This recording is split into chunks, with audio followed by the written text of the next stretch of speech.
وقال ربكم ادعوني أستجب لكم. Sumpah itu dibagi ulama menjadi tiga. Ada sumpah yang tidak dimaksudkan. Ini yang paling ringan. Kayak misalnya orang bilang, demi Allah makanlah, ya, sama tamunya misalnya. Demi Allah ikutlah, demi Allah datanglah, jawab undangan saya. Kadang-kadang ada orang sudah terbiasa dalam lisannya sumpah. Tapi ini memang saya lihat di Indonesia masih tidak terlalu banyak ya. Ada tapi tidak banyak. Kalau di Timur Tengah ini udah biasa. Jadi saya dulu sama teman-teman, mereka kalau mau ngajak ke rumahnya aja, itu pakai sumpah. Gitu kan. Mau minta kita makan sumpah, karena itu sudah terbiasa di lisan mereka. Niatnya bukan untuk memberikan sumpah, tapi mereka justru untuk supaya temannya ini tidak menolak kalau diundang. Untuk kebaikan di sini ya. Untuk kebaikan.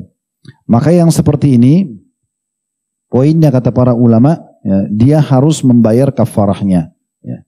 Maaf, sumpah ini tidak dikenakan beban apa-apa, karena tidak sengaja. Sesuai dengan firman Allah SWT, Al-Baqarah 225. Kalau tadi kan Al-Baqarah 224. Ini Al-Baqarah 225. La yu'akhidukum Allah billagwi fi aimanikum walakin yu'akhidukum bima kasabat qulubukum.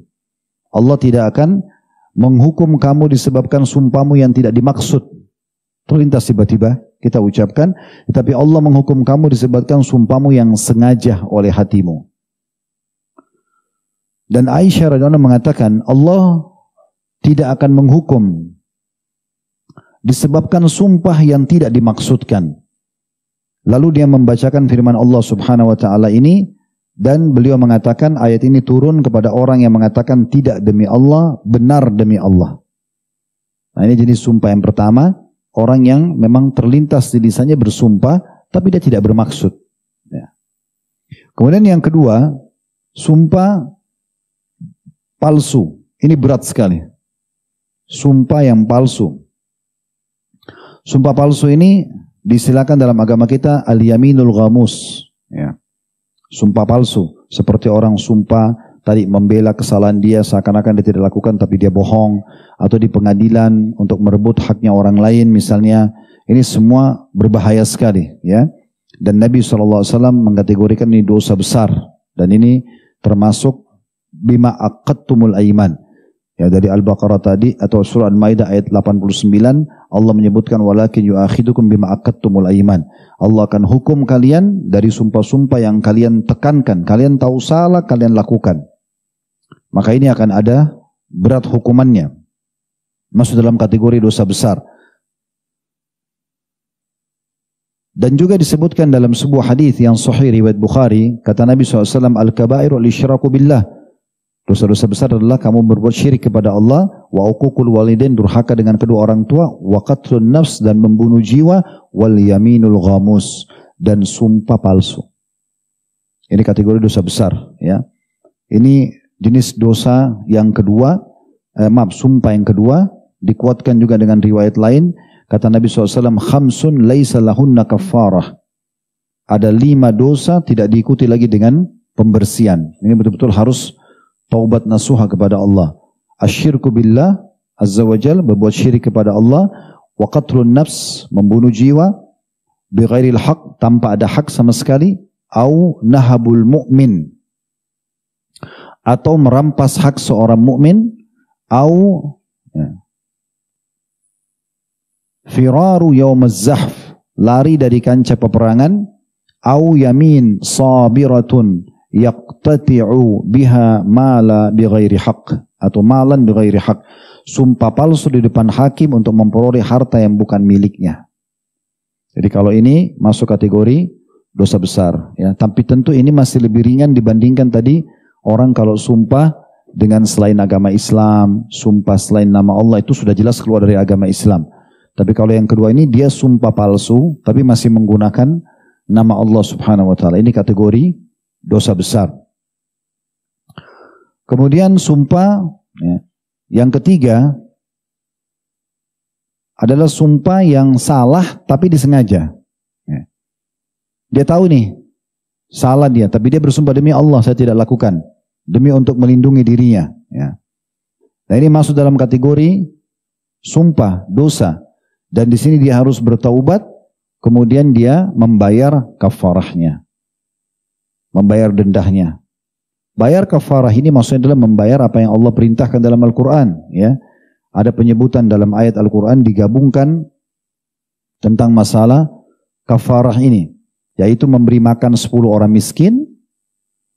Ya, atau memberi pakaian kepada mereka atau bebasin budak. Semua itu tiga-tiga digabungkan dalam firman Allah SWT surah Al-Maidah 89.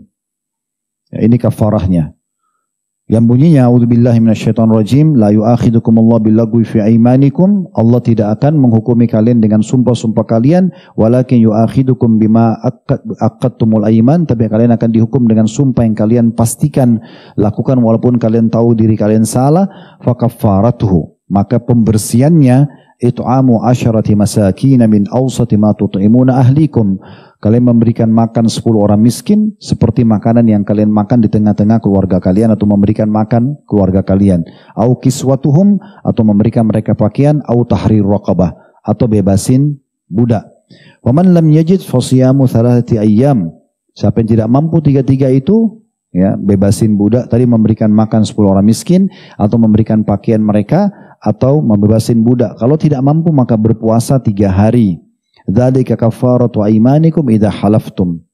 Itulah pembersihan sumpah kalian kalau kalian bersumpah. Lalu Allah bilang wahfadhu aimanakum. Jagalah baik-baik sumpah-sumpah kalian tersebut. Nah, ini bagian daripada sumpah-sumpah yang harus diperhatikan.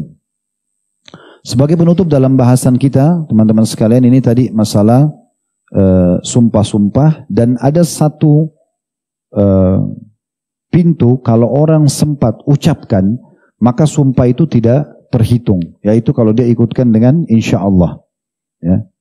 Dia ikutkan dengan insya Allah. Ini perkataan dinukil dari salah satu penulis tentang masalah sumpah ini, Syekh Abdul Azim bin Badawi Al-Khalafi, dalam buku beliau kitab Al-Wajiz, ya, fi Fiqh Sunnah. Beliau menyebutkan tentang masalah ini, khusus ada singgungan, yaitu kalau orang mengucapkan insya Allah. Saya bacakan tulisannya dulu.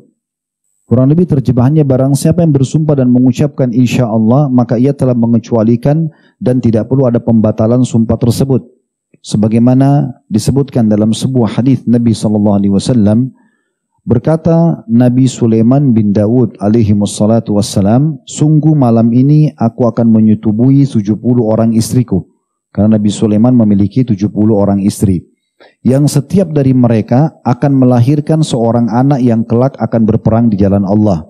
Lalu seorang temannya atau seorang raja lain berkata kepada Nabi Sulaiman, ucapkanlah insya Allah.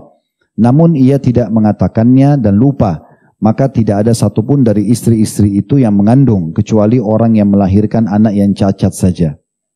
Maka kata Nabi SAW, walau qala insya'allahu, kalau Nabi Sulaiman mengucapkan insya'allah, lam yahnath wa kana darakan lahu fi hajatihi, atau fi hajatihi. InsyaAllah, kalau seandainya Sulaiman mengucapkan insya'allah, niscaya ucapan itu bisa menjadi penyebab terkabulnya keinginannya. Maka beliau mengatakan pengucapan insya Allah di sini berarti menunjukkan bahwasanya ada pengecualian. Nabi Sulaiman tadinya bersumpah, dia akan bersumpah, ya, untuk menggauli 70 istrinya. Tapi ternyata dengan tidak mengucapkan insya Allah maka Allah tidak kabulkan. Dan Nabi SAW mengatakan kalau dia bilang insya Allah maka tidak akan ada masalah buat dia dan akhirnya hajatnya semua akan dipenuhi. Kesimpulannya teman-teman sekalian, dalam masalah sumpah ini tidak boleh seorang muslim bermain-main. Dia harus betul-betul menjaga sumpahnya, hanya menggunakan nama Allah dan digunakan pada saat darurat saja. Kalau digunakan hanya untuk bermain-main, bercanda saja, atau menutupi kesalahan yang harusnya dia selesaikan pada saat itu dengan mengakuinya dan akhirnya bertobat, beristighfar kepada Allah, meminta maaf kepada pemilik hak supaya selesai, maka ini semua masuk dalam kategori dosa. Dan kalau kita simpulkan berarti ada dua, ada dosa besar. Kalau dia sengaja bersumpah palsu tadi, yaminul ghamus, dan ada yang bisa mengeluarkan dari Islam kalau sampai dia meyakini memang dia sudah tahu bohong, lalu dia sumpah lagi sambil mengatakan, saya kalau bohong maka saya keluar dari Islam. Maka orang seperti ini bisa saja keluar dari agama Islam dan dia harus memperbaharui lagi kalimat tauhidnya. Ada juga sebuah hadis Nabi SAW yang perlu diperhatikan dalam masalah bab sumpah ini, kalau seandainya kita sudah tahu diri kita salah ya, saya katakan tadi, yang paling tepat kita akui kesalahan tersebut dan kita mengakui kesalahan, kita bertobat kepada Allah, minta maaf kepada pemilik hak, selesai, ditutup saja. Dan mulai ke depannya kita nggak usah berbohong lagi. Tapi kalau ada orang tetap bersikuku dia dengan kesalahannya, ditambah lagi sumpah, itu berat sekali karena akan double kebohongan dia plus lagi sumpahnya. Dan setiap kali kita belajar di majelis ilmu seperti ini, kita sedang tidak berbicara yang lalu ke belakang, tapi kita sedang bicara sekarang ke depan. Kalau ada di antara kita pernah melakukan, dia bertaubat kepada Allah, meminta maaf kepada pemilik hak, kemudian ke depannya dia harus perbaiki. Karena dalam sebuah hadis yang sahih, Nabi SAW bersabda, Wallahi la'in laija ahadukum biyamini fi ahlihi athamu lahu indallahi min an yu'tiya kafaratahu allati iftaradallahu alaihi. Demi Allah, ketika salah seorang dari kalian bersikuku pada sumpah yang membahayakan keluarga dan dirinya, itu lebih dosa baginya di sisi Allah daripada ketika ia membayar kafarah yang telah diwajibkan oleh Allah. Maksudnya adalah, ada kan orang biasa begini, udahlah saya sumpah aja, nanti gampang saya bayar kafarah. Toh mungkin di gambaran dia memberi makan 10 orang miskin gampang, atau memberi pakaian mereka, atau kalau tidak pembebasan budak mungkin dari di masa sekarang, atau saya puasa 3 hari, udah selesai. Maka dia pikir itu gampang, padahal sebenarnya tidak cukup dengan kafarah tersebut, kata Nabi SAW. Karena di sini ada kesengajaan dalam melakukan perbuatan sumpah dosa tadi. Jadi sebaiknya jangan sama sekali dilakukan sumpah-sumpah tersebut kecuali dalam keadaan darurat ya. Apalagi dalam masalah kehidupan rumah tangga, suami istri yang sering interaksi gitu kan. Dan makin kita jujur kepada Allah SWT, makin kita jujur dalam kehidupan kita, maka makin tenang kehidupan tersebut. Maka tidak ada kenikmatan rumah tangga kalau diisi dengan masalah-masalah seperti ini. Atau misalnya transaksi jual beli, partner bisnis kita, kolega kita. Atau misalnya di perusahaan, atasan sama bawahan. Tidak ada manfaatnya, tidak ada keberkahan pada saat semua dimulai dengan kebohongan dan bersumpah. Dan pastikan teman-teman tidak akan pernah ada keburukan di muka bumi yang bisa tersembunyi. Gak akan. Sehebat apapun untuk mengemasnya, pasti akan dibongkar oleh Allah Subhanahu Wa Taala. Dan pada saat dibongkar bisa 2 tujuan. Yang pertama, membongkar kesalahan antum supaya antum tidak terus menerus terjerumus dalam kesalahan tersebut dan antum berhenti. Kata Allah SWT dalam Al-Quran, la'allahum yaddarra'un, agar mereka kembali kepada Allah. Dan yang kedua, menjauhkan dia dari siksa yang lebih berat. Karena kalau tidak didatangkan hukuman seperti ini, dipermalukan misalnya, kalau dia tidak mau berhenti, maka akan ada hukuman lebih berat nanti di kuburan dan juga di neraka. Ya, kurang lebih seperti itu. Mudah-mudahan apa yang kita bahas hari ini bermanfaat buat kita. Kalau ada benar dari Allah, kalau ada salah dari saya mohon dimaafkan. Subhanakallahumma bihamdika, asyhadu an la ilaha illa anta astaghfiruka wa atubu ilaik. Wassalamualaikum warahmatullahi wabarakatuh.